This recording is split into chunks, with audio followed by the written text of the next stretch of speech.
এমন দিন আসবে যখন তীব্রতা বেশি থাকবে, আবার এমন দিনও আসবে যখন আমি শুধু দৌড়ানোর আনন্দে যাব। প্রতিদিন সকালে আমরা উঠে ক্রীড়ায় নিযুক্ত হতাম। স্কুলে প্রতিটি খেলাধুলায় অংশগ্রহণের জন্য উৎসাহ দেওয়া হতো। তাই ক্রীড়া আমার জীবনের গুরুত্বপূর্ণ অংশ। আমি কোনো অনুশোচনা নেই, কারণ ভুলগুলো আজকের আমাকে গড়েছে। সুতরাং এর মধ্যে কিছুই স্বাভাবিক ছিল না। আমি প্রতিদিনের জন্য কঠোর পরিশ্রম করি। আজও যদি আজ আমি ভারতবর্ষের নং 1 হই, তাহলে আমি কিভাবে বিদেশের যাত্রা করব এবং মনে রাখব যে আমি একজন সেনাবাহিনী সন্তান। আমি অত্যন্ত দেশপ্রেমিক। আমি আমার দেশকে ভালোবাসি। ব্রুসি হুসেইন এটা যে আমি কি 10,000 কিক জানে এমন একজন ব্যক্তির কাছে ভয় পাই না, কিন্তু আমি এমন একজন ব্যক্তির কাছে ভয় পাই যিনি এক কিক 10,000 বার করেন। আজ আমি অসাধারণ টিম শর্মাকে নিয়ে এসেছি, যিনি ঘোড়সওয়ারি, ট্রায়াথলন, দুর্গম অভিযান ও যোগ থেকে দক্ষতা অর্জন করেছেন। শোতে আসার জন্য ধন্যবাদ মিস শর্মা। এখানে থাকার দুর্দান্ত ধন্যবাদ আমন্ত্রণে। তুমি শুরু করো। তুমি ফাইন্যান্স, ফিটনেস করেছ, দৌড়ছ, সাইক্লিং, সাঁতার কাটেছ। যারা তোমার গল্প জানে না, আমি কৌতূহলী তোমার পটভূমি ও যাত্রাপথ সম্পর্কে। আমি 41 বছর বয়সী এবং এটি একটি দীর্ঘ গল্প।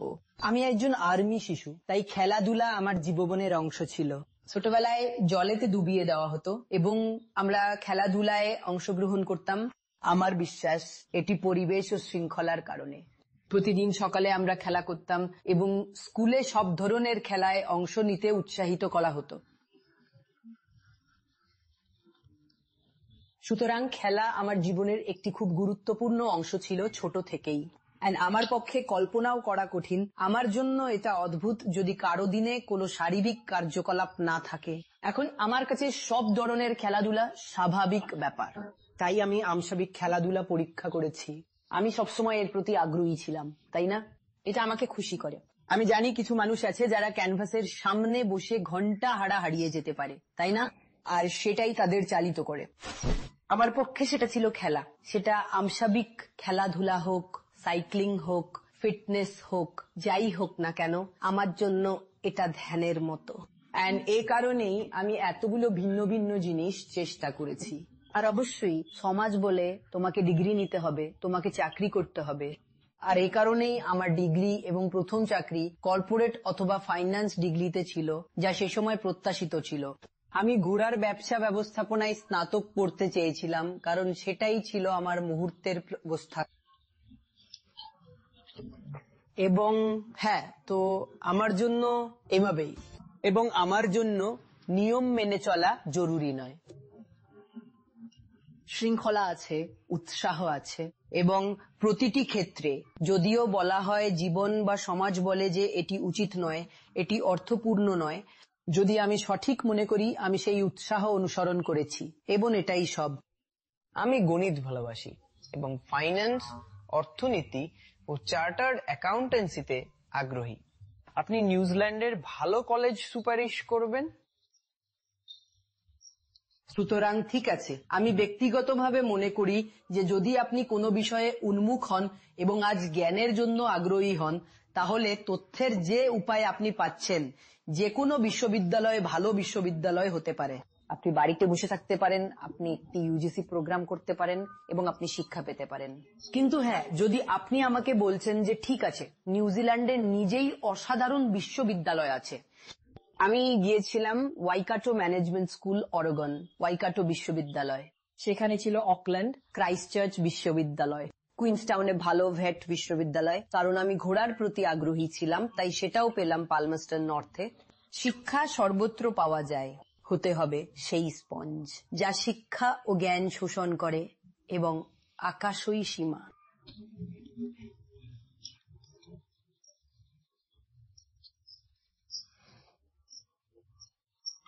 আর কিভাবে আপনি একটি ফাইন্যান্স ক্যারিয়ার থেকে ফিটনেস ম্যানেজমেন্টে স্থানান্তরিত হয়েছেন, যেভাবে সবাই ফিটনেস কোচ হয়? অর্থনীতি আমার জন্য সত্যিই খুবই নিরস ছিল, আপনি জানেন, তাই, এবং এটি সহজ ছিল, এটি কঠিন ছিল না, এবং সেটাই ব্যাপার, তাই না? আমি বিশ্বাস করি একজন ব্যক্তি তার অস্তিত্বের প্রতিটি ক্ষেত্রেই একইভাবে কাজ করে। তাহলে ধরুন আপনি লোকেদের সঙ্গে কথা বলার এবং যোগাযোগ এবং বিক্রয়ে ভালো। আপনি যদি বহির্মুখী হন তাহলে আপনি আপনার ব্যক্তিগত সম্পর্কেও একই রকম হবেন, আপনার কাজের সম্পর্কেও একই রকম হবেন এবং প্রতিটি ক্ষেত্রে, কারণ এটি মানুষের মৌলিক প্রকৃতি। এন্ড আমার জন্য আমি পছন্দ করি কোনো প্রকল্প করতে বা বুঝতে যা আমি করছি। সুতরাং যখন আমি অর্থনীতিতে কাজ করছিলাম আমি বিশেষভাবে উপভোগ করতাম না, কিন্তু আমি এতে যথেষ্ট ভালো ছিল ফ্রম।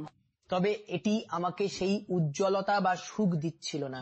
আপনি জানেন, সেই সুখ এবং সন্তুষ্টি এবং পরিতৃপ্তি অনুভূতি যা একই কাজ বারবার করতে চাই। কারণ এক সময়ের পরে এমনকি আমার কাজে আমি অনেক কিছু করতাম। আমি শুরু করেছিলাম রিকভারি এজেন্ট হিসাবে এবং তারপর আমি নেতৃত্ব পরিচালনা প্রোগ্রামে স্থানান্তরিত হয়েছিলাম এবং এসব। কিন্তু আমার কর্মজীবনের পরে অংশে, আমার কর্পোরেট ক্যারিয়ারে আমি অনেক প্রকল্প করছিলাম, যেমন এখানে বিশৃঙ্খলা আছে, তাকে আনো, সে একটি ভালো প্রক্রিয়া বা কাঠামো তৈরি করবে। এবং তারপর যখন সেই প্রক্রিয়াটি পরিচালনা করার সময় এলো তখন সেটা আমার জন্য বিরক্তিকর হয়ে উঠল, কারণ সেটা রক্ষণাবেক্ষণ ছিল।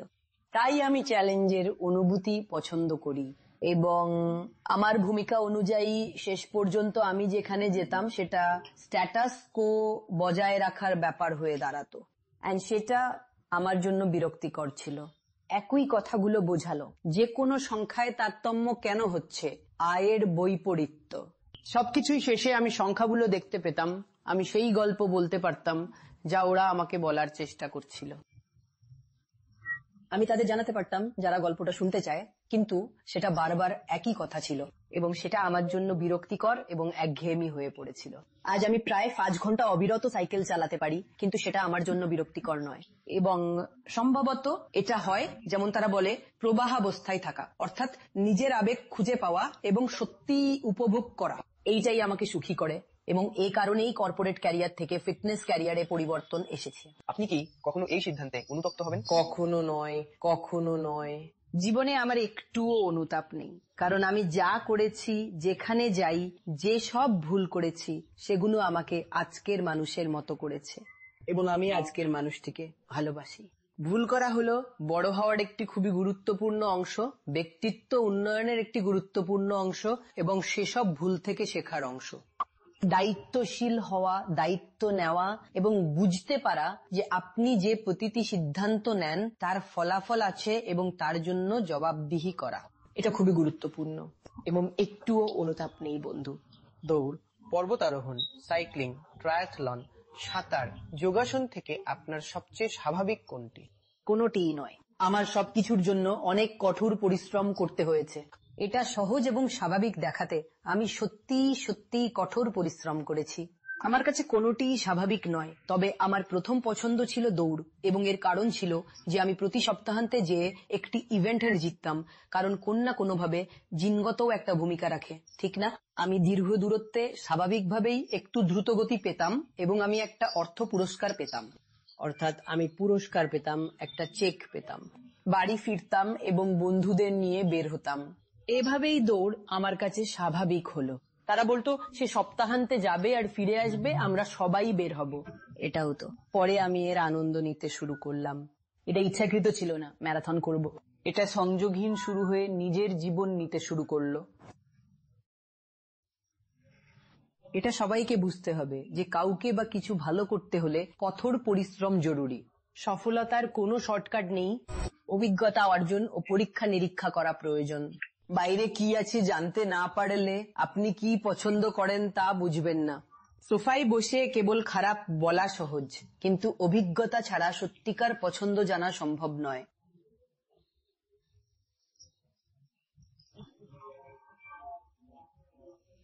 তাই বাইরে যান, জিনিসপত্র বেছে নিন, এটি অভিজ্ঞতা করুন, তারপর সচেতন সিদ্ধান্ত নিন। আমি প্রকৃতপক্ষে এটাই অনুসরণ করতে চাই।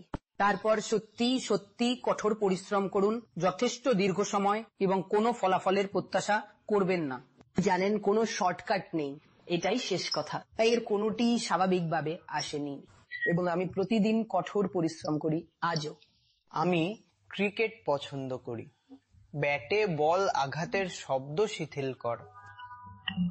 আমার অনেক কিছুই আছে, সত্যি। আমি যা করি সবই আমার জন্য থেরাপিউটিক, ঠিক আছে? সুতরাং সেটা হোক জিমে ভারী ওজন তোলা, ঠিক আছে, সেটা হোক শুধুমাত্র এক পা অন্য পায়ের সামনে রাখা। যেমন এমন দিন থাকে যখন তীব্রতা অনেক বেশি হয়, তারপর এমন দিনও থাকে যখন আমি শুধু দৌড়ানোর বিশুদ্ধ আনন্দের জন্য যাই, বা এটা হয় এক প্যাডেল স্ট্রোকের পর আরেকটি সাঁতার কাটার মতো। আমি এখনো সেখানে পৌঁছাইনি, কিন্তু চেষ্টা করছি। একবার এটা তোমার জন্য স্বাভাবিক হয়ে গেলে তখন তুমি লম্বা সময় ধরে করবে। ব্রুস লি বলেছেন, আমি ভয় পাই না যিনি 10,000 কিক জানেন, বরং ভয় পাই একজন কাছে যে কেবল এক কিক করে, যে কেবল এক কিক করে। ব্রুস লি বলেছেন, আমি ভয় পাই একজনের কাছে যে কেবল এক কিক করে, যে কেবল এক কিক করে, বরং ভয় পাই একজনের কাছে যে কেবল এক কিক করে। ওহ ওহ ওহ ওহ। কখনো কখনো এটা থেরাপির মতো লাগে, নির্দিষ্ট সময় পরে এটা স্বাভাবিক হয়। যদি আগামীকাল তুমি আমাকে রাতে 21 কিলোমিটার দৌড়াতে বলো, আমি সন্দেহ করব না, বলবো চল। না, আপনি 5 বার বস্টন ম্যারাথন দৌড়েছেন, এএমসি যোগ্যতা পেয়েছেন, মাউন্টেন ডিজাইন যোগ্যতা পেয়েছেন, মাউন্টেনিয়ার ব্রুকস ভারতীয় অ্যাথলেট। প্রতিযোগিতার ফরম্যাট কি? ঠিক আছে, তাই প্রথমটি ছিল বস্টন যোগ্য। ম্যারাথনে বিশ্বজুড়ে প্রধান প্রতিযোগিতা আছে। এখন যারা জানেন না, তাদের ম্যারাথন হলো 40 লাইস 2 কিলোমিটার দৌড়, তাই না? হাফ ম্যারাথন হলো 21.00 কিমি, টাইম কিমি এবং 5 কিমি। আর যেহেতু আমি এমন জায়গায় আছি যেখানে আমি যুবকদের শিক্ষা দিতে পারি, 5 কিলোমিটার একটি দৌড়। এটি 5 কিলোমিটার ম্যারাথন নয়, এটি ম্যারাথন শুধুমাত্র 4/42 কিমি। আর এটাই দীর্ঘ সময়ের মধ্যে ম্যারাথনের দূরত্ব। আপনারা কি জানতে চান ম্যারাথন কিভাবে উদ্ভূত হলো?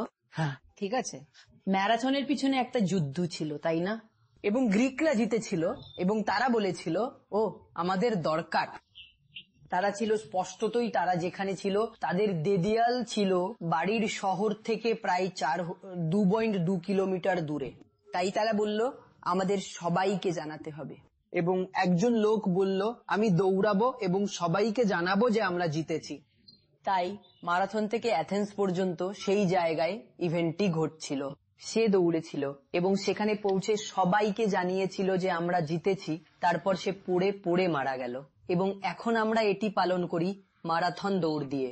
এটি নিজেই মজার, কিন্তু এভাবেই মারাথনের দূরত্বের খেলা শুরু হয়েছিল।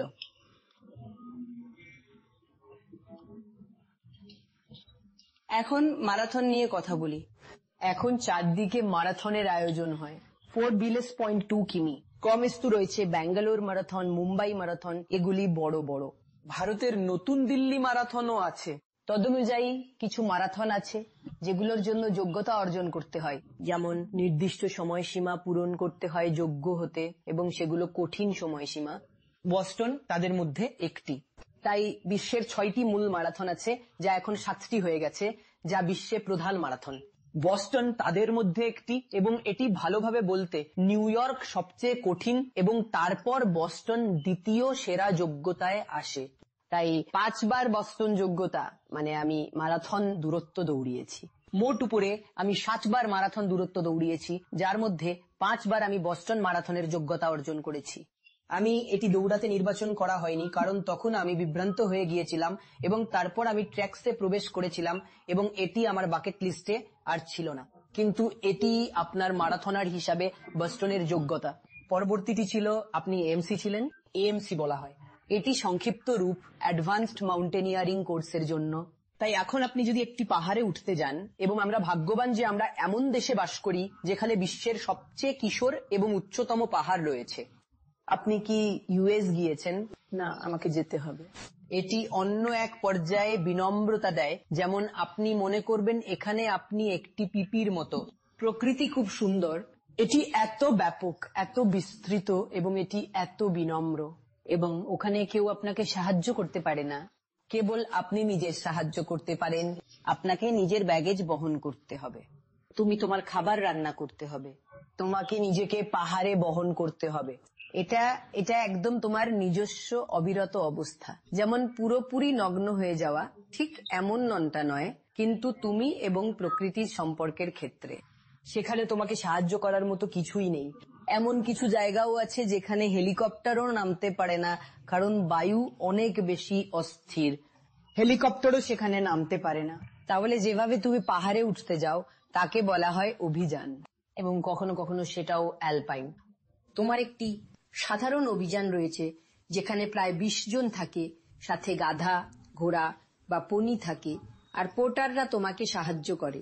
অ্যালপাইন মানে নিজে নিজের সামগ্রী বহন করা, শুধু তুমি আর প্রকৃতি।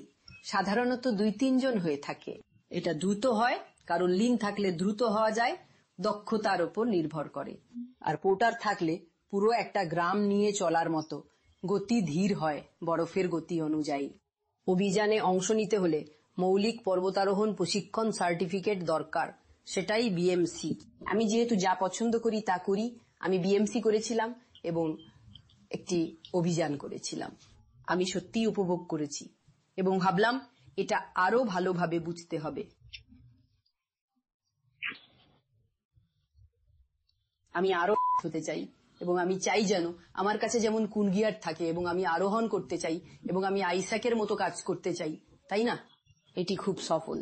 আমি গিয়েছিলাম এবং পরিকল্পনা করেছিলাম যাতে অ্যালপাইন স্টাইল অভিযাত্রা করতে পারেন, নিজে বা সঙ্গী নিয়ে।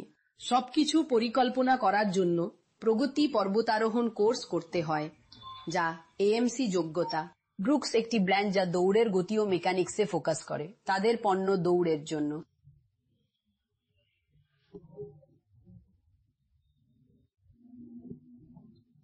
তারা বলল, তোমরা জানো আমরা শুধু দৌড়ানোর উপর মনোযোগ দিতে চাই এবং সেরা পারফরমেন্স আনতে চাই, যা সরঞ্জাম দৌড়বিদকে সাহায্য করতে পারে। তাদের একটি গুচ্ছ আছে। এই বছর প্রায় 6 জন ভারতীয় অ্যাথলেট যাদের তারা নির্বাচন করেছে এবং সাহায্য করছে। আমি সেই 6 জনের একজন এবং গত 3-4 বছর ধরে তাদের সঙ্গে আছি।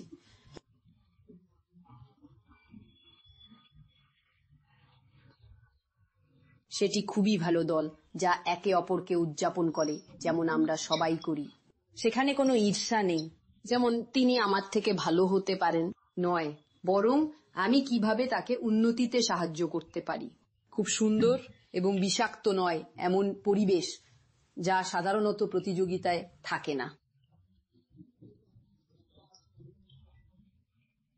এ খাস ইকোসিস্টেমটিও উৎসাহিত করে এবং আমি আপনাদের সাথে এটাই শেয়ার করছি কারণ আপনি আগামী প্রজন্ম হিসেবে সঠিক। আপনাকে আপনার আশেপাশের মানুষদের উৎসাহিত করতে হবে, আপনাকে সাহায্য করতে হবে, তাদের শক্তিগুলো বাড়াতে হবে, দুর্বলতাগুলো কমাতে হবে। এভাবেই দল কাজ করে। একটি দল হতে আপনি একে অপরের শক্তিগুলোর উপর কাজ করেন। আপনি অন্য কাউকে নিচে নামানোর চেষ্টা করেন না, আপনি সবসময় তাদের উৎসাহ দেন ও উদযাপন করেন। আজ আমার কাছ থেকে কিছু নেবেন, তবে সেটাই নিন যা ব্রুকস আমাকে শিখিয়েছে। আমি ওপেন উইমেন অলিম্পিক ট্রায়াথলন জয়ের পরও মানবদেহের বায়োমেকানিক্স বুঝতে বাধ্য হই। বায়োমেকানিক্স অর্থ এবং সহজ ভাষায় ব্যাখ্যা চাই। বায়ো মানে জীববিজ্ঞান, যা বোঝায় মানব দেহ। মেকানিক্স হলো গতি, তাই আপনার দেহটিকে সবচেয়ে কার্যকরভাবে নড়াচড়া করার জন্য সঠিক পথ হল সহজতম উপায়ে বুঝা। যখন দৌড়ানো বা অন্য কোনো ক্রীড়া করলে আপনার ফর্মটি কেমন হবে, কারণ প্রতিটি ক্রীড়াই অত্যন্ত কারিগরি। একটি ট্রায়াথলন হলো 3টি ক্রীড়ার সমন্বয়, যেটি 3টি চেষ্টা। প্রথমে সাঁতার, সাধারণত এভাবেই হয়। প্রথমে সাঁতার থাকবে, তারপর বাইক চালানো এবং তারপর দৌড়। প্রতিটি ক্রীড়াই কারিগরি এবং এখন উন্নতি করার জন্য অবশেষে কিছু আছে যা হলো সহনশীলতা, যা যেমন করে ধীরে ধীরে এগিয়ে যাওয়া, ধারাবাহিকতা বজায় রাখা। আপনি একটি গাধার মতো নন স্টপ এগিয়ে যাচ্ছেন, যা স্ট্যামিনা তৈরি করে। কিন্তু কতদিন করবেন? পরে নতুন চ্যালেঞ্জ দরকার। আমার জন্য চ্যালেঞ্জ ছিল পারফরমেন্স। ধারাবাহিকভাবে প্রথম হলে আপনি কি করবেন? নতুন কিছু খুঁজবেন বা নিজের জন্য নতুন চ্যালেঞ্জ রচনা করবেন। এটি আমার জন্য একটি সময় লক্ষ্য হতে পারে, প্রতিটি নির্দিষ্ট ক্রীড়া এবং সামগ্রিক ক্রীড়ায় একটি সময় লক্ষ্য। ট্রায়াথলনে স্প্রিন্ট, অলিম্পিক 70.3 এবং আয়রনম্যান দূরত্ব থাকে। আমার পছন্দের দূরত্ব 70.6, কারণ এটি আমার জন্য একটি মিষ্টি দূরত্ব। এবং তারপর ভাবি আমি কিভাবে উন্নতি করব, কিভাবে দ্রুত হব। আজ যদি ভারতে নাম্বার 1 হই, কিভাবে বিদেশে আসব? আমি একজন সেনাবাহিনীর সন্তান এবং দেশপ্রেমিক। বিদেশে থেকেও আমার মন বাড়ি ফেরার জন্য ছিল, কারণ কতজন বাইরে থেকে ফিরে আসতে চায়।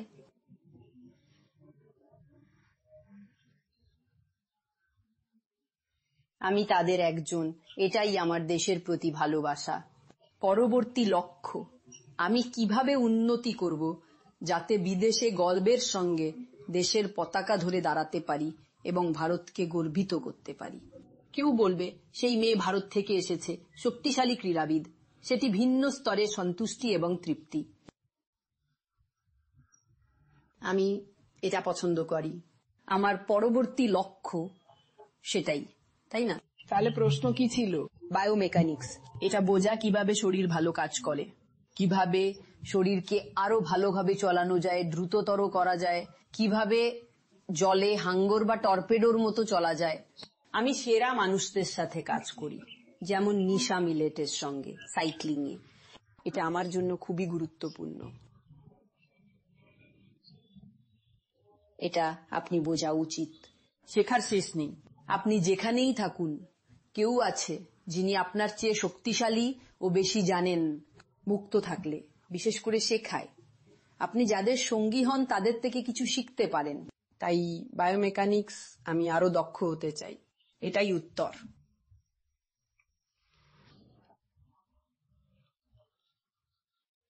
আমি বাড়িতে বা পার্কে সাইক্লিং করি। এটি উচ্চতা বাড়াতে সাহায্য করে কি? না, দুঃখজনকভাবে সাইক্লিং সাহায্য করে না। ঝুললেও মেরুদণ্ড লম্বা হয় না। এটা জিনগত নয়। হাঁটু ভাঙার অপারেশনও করতে পারেন, কিন্তু সবকিছু সম্ভব নয়। খেলাধুলায় যেমন বাস্কেটবল সাহায্য করতে পারে, কারণ শেখায়, তবে সাইক্লিং থেকে লাভ নেই। দুঃখিত। না না না।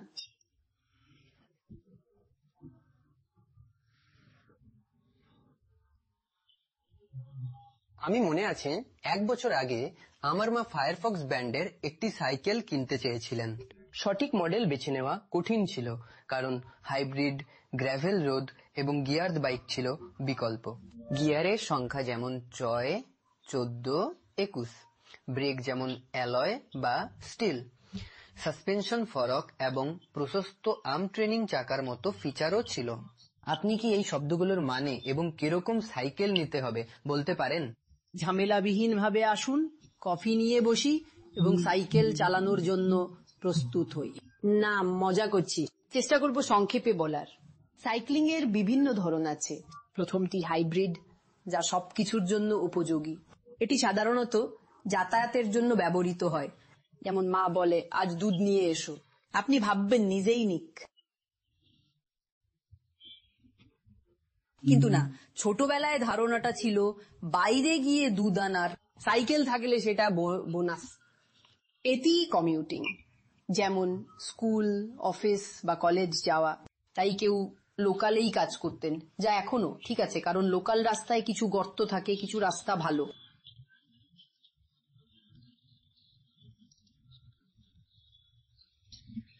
সুতরাং হাইব্রিড বাইক এমন, যা ভারতে ফুটপাথ সহ বিভিন্ন জায়গায় চালাতে হয়, যা আমি করেছি।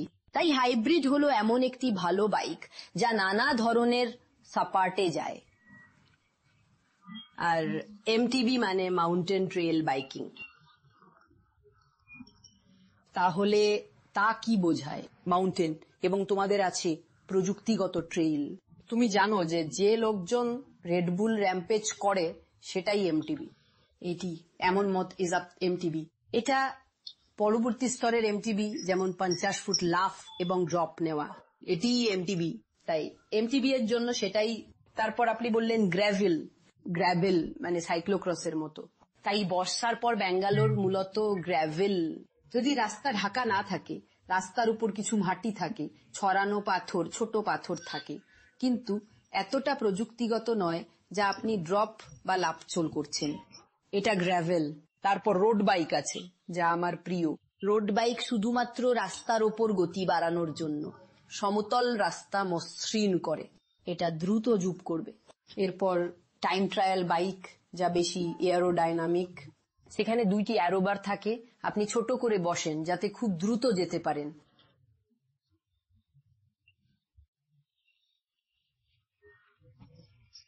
তারপর আপনি আমাকে বললেন 14, তাই 14 হলো আপনার গিয়ার সংখ্যা। আপনার যত গিয়ার আছে সেটি আপনাকে ঢালাই ওঠানামা সহজ করে তোলে। একইভাবে আপনার সিঙ্গেল গিয়ার আছে, কোনো গিয়ার নেই, ফিক্সড, ওকে। এবং তারপর আপনার স্টিল আছে। স্টিল মানে আপনি স্টিল বাইক রাখতে পারেন, আপনি অ্যালয় বা অ্যালুমিনিয়াম বা মিশ্র অ্যালয় বাইক রাখতে পারেন। স্টিল অ্যালয়, স্টিল বাইক ভারী হবে এবং এটি অনেক ভ্রমণের জন্য ভালো। তাই যদি আপনি শুধু ব্যাকপ্যাক করে টেন্ট নিয়ে যেতে চান তাহলে আপনি গ্রামাঞ্চলে গিয়ে টেন্ট সাজাতে পারেন, যা এর জন্য দারুণ।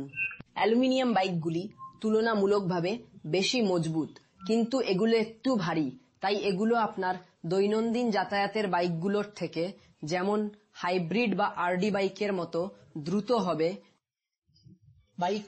তারপর আপনার কেবল কার্বন বাইক আছে। কার্বন বাইকগুলো অত্যন্ত ব্যয়বহুল, তবে তারা হালকা এবং দ্রুত। এবং অবশ্যই আপনার ডিস্ক ব্রেক আছে। আপনি রিম ব্রেক বলেছেন, ডিস্ক ব্রেক। রিম ব্রেক হলো যখন ব্রেক রিমের সাথে স্পর্শ করে, আর আপনার ডিস্ক ব্রেক আছে, যা আপনার মোটরযুক্ত যানবাহনের মতো, যেখানে আপনি শুধু একটি এবিএস লকিং সিস্টেম পাবেন। এটি অনেক বেশি কার্যকর। রিম ব্রেক ধীর গতিতে কাজ করে, তাই ধীরে ধীরে রিম স্পর্শ করে এবং বেশি ঘর্ষণ সৃষ্টি করে। সাইক্লিং প্রযুক্তি সম্পন্ন খেলা, আমরা এ নিয়ে আলোচনা করতে পারি, তবে এটা সংক্ষিপ্ত ধারণা দিয়েছে। হ্যাঁ, একটু বিরক্তিকর, ওকে। আমি কয়েক বছর আগে আমস্টারডামে গিয়েছিলাম এবং দেখেছিলাম যে মানুষ তাদের সাইকেল দিয়ে কলেজে, অফিসে, স্কুলে যায়।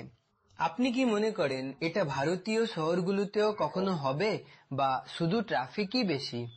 আমি মনে করি এর একটি ভালো সম্ভাবনা আছে, এবং এটি যেন ইউরোপীয় সংস্কৃতিতে প্রবৃত্ত। বিশ্বজুড়ে সবচেয়ে শক্তিশালী সাইক্লিস্টরা ইউরোপীয়। কেন? কারণ তারা ছোটবেলা থেকেই সাইকেলের উপর থাকে। তাদের জন্য এটা খুবই স্বাভাবিক, এবং এটি এমন একটি মানসিকতা যা আমাদের আনার প্রয়োজন। আমরা আমাদের সন্তানদের সাইকেলে তুলে দিই, তাদের বলে দিই অন্বেষণ করো। এবং আমি জানি আপনি নাও জানেন, কিন্তু ব্যাঙ্গালোরে একটি সাইকেল মেয়র আছেন, তারা সাইক্লিং লেন তৈরি করার চেষ্টা করছেন।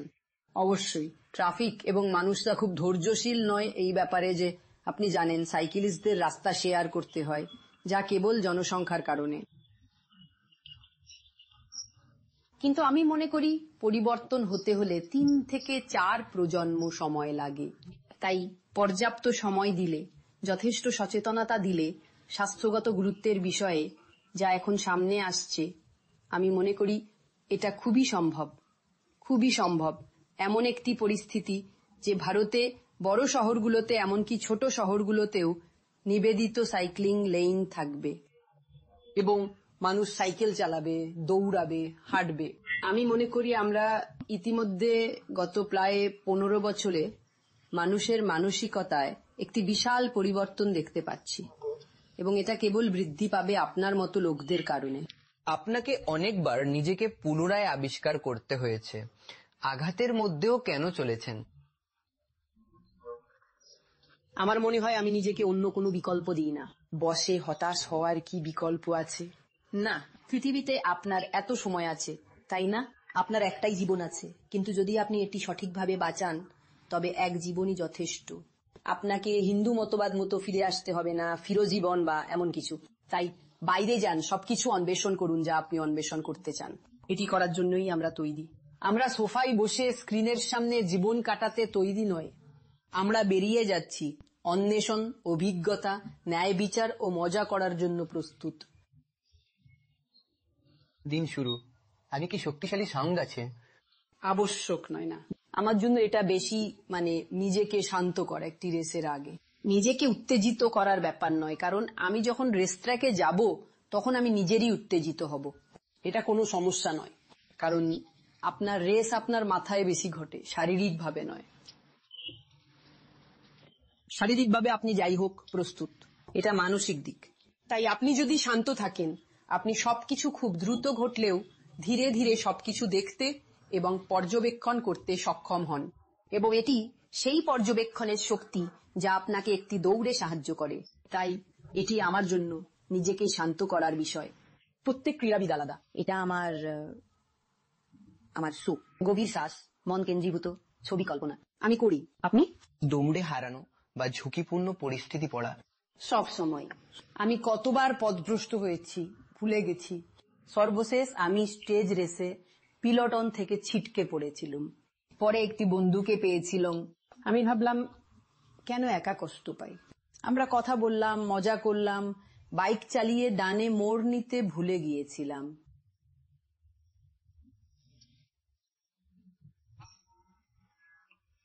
আমরা অতিরিক্ত 25 কিলোমিটার চললাম, ফোন ছিল না, তাই পুরনো পদ্ধতিতে দিক নির্দেশনা নিয়ে লোকেদের সাথে কথা বললাম।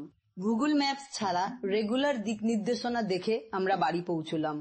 এটা একটি অভিজ্ঞতা ছিল, যা থেকে নিজের সম্পর্কে নতুন কিছু শিখলাম।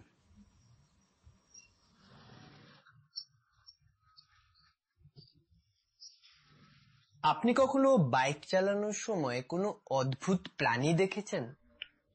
কুকুর আমরা সবসময় দেখি, কিন্তু এটা অস্বাভাবিক নয়। তারা এখন আমাদের বন্ধু হয়ে গেছে। তাই এখন আমরা বান্দিপুরের মধ্য দিয়ে গিয়েছি, হাতি এবং অনেক বন্যজন্তু দেখেছি, কারণ এটা বন, তাই না? যতক্ষণ আপনি বানরদের বিরক্ত না করেন। বানর আমি তাদের সব সময় দেখি। আর যদি আপনার জার্সিতে কোনো কলা থাকে, তারা আপনার দিকে আসার চেষ্টা করে, যা একটা মজার গল্প। কিন্তু হ্যাঁ, আমি কয়বার হরিণ দেখেছি। এটা আসলে স্টার আর যা ব্যাঙ্গালোর শহরের সীমার মধ্যে। কিন্তু না, এই ছাড়া শুধু হাতি, এইটুকুই। আমি অনেক ভ্রমণ করিনি। আমি মূলত রেসিং করেছি। অধিকাংশ ব্রেভেট বা দীর্ঘ যাত্রা আলোয়িত সড়কে হয়, যেখানে যানজট থাকে। প্রাণীরা কাছাকাছি আসে না। আমি রাস্তার পাশে সাপ দেখেছি।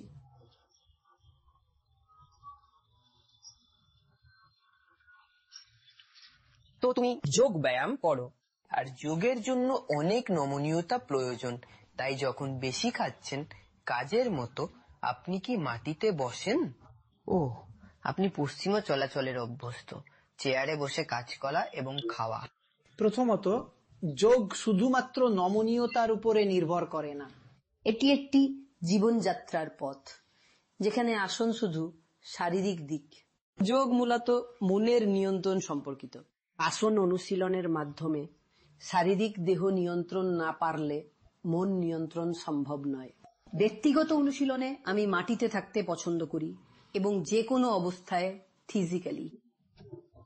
আমি মাটিতে বসতে এবং পায়ে পা মেলেই হাঁটতে পছন্দ করি। এগুলো আমার ব্যক্তিগত পছন্দ। এখানে এসে আমি বলতে পারি না শুধুই মাটিতে বসতে চাই। তাই আমি খুব নমনীয় নই।